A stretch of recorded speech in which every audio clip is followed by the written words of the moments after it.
Sejam bem-vindos a esse podcast.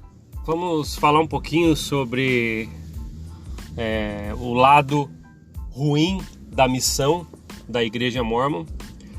E é interessante falar sobre isso porque eu falo com bastante conhecimento de causa, né? Até por ter sido um missionário de tempo integral muitos anos atrás.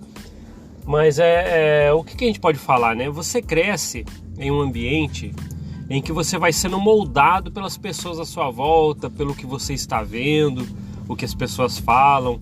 Você crescendo dessa forma, você vai acabar fazendo as mesmas coisas que as pessoas que estão à sua volta fazem. Você vai acabar fazendo o que elas culturalmente costumam fazer. E na igreja não é diferente, você cresce com a mente em que eu preciso ser um missionário de tempo integral da igreja quando eu crescer, né? Era 19, agora é 18 anos. Mas o que é interessante nisso tudo é que você realmente é moldado a fazer isso, né? Então o jovem, quando chega da igreja, né? Quando chega lá próximo à idade de missão, ele vai fazer de tudo para se preparar e ele tem que fazer. Para o homem, por exemplo, é um mandamento. Aí falam que as mulheres, as moças vão se elas quiserem, mas para o homem é um mandamento, né? E é interessante que quando um não decide ir, chega para um bispo e fala assim, vou usar minha liberdade de escolha, meu livre-arbítrio aqui, não vou, né? Aí ele é condenado, não, ele não quer fazer missão, tal e tal. Então, uns falam que para você fazer missão, você tem que ir pela sua livre vontade, mas se você não for, você é condenado pelos líderes ou as pessoas da ala da igreja que você não foi e fez errado. Então é interessante isso aí. Mas uma coisa interessante também nisso tudo, né, que deve ser até olhado com mais de perto, é que os jovens eles abandonam o que eles estão fazendo para ir para a missão.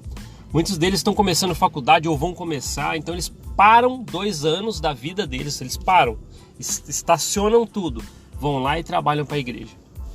É um trabalho que muitos falam que quem olha assim mais a fundo para estudar esse tipo de trabalho dentro de uma igreja é para poder fazer o marketing da igreja, para trazer mais pessoas que vão pagar mais os dízimos e a igreja vai crescer, né, através disso. Então é um trabalho voluntário, o missionário não recebe nada por isso, né?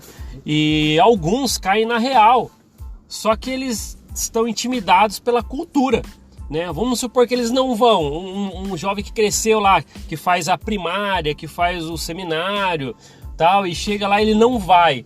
Ele é super mal visto, as moças não vão querer casar com ele porque elas são incentivadas a procurar missionário retornado, tal, e tralalá, e pregam que a vida dele vai ser um inferno se ele não for.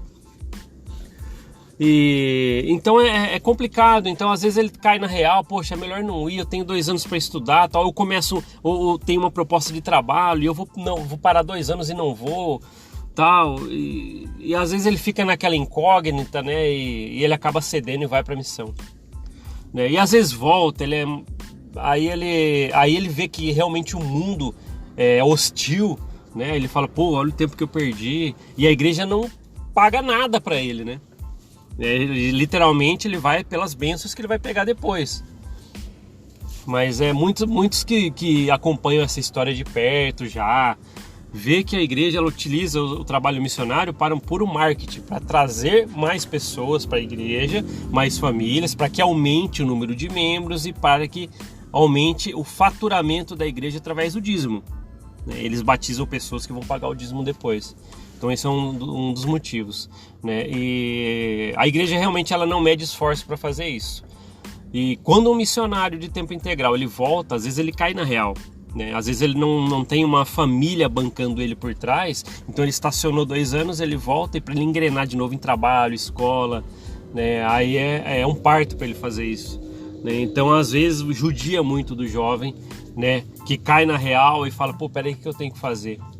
E a igreja não ajuda, né?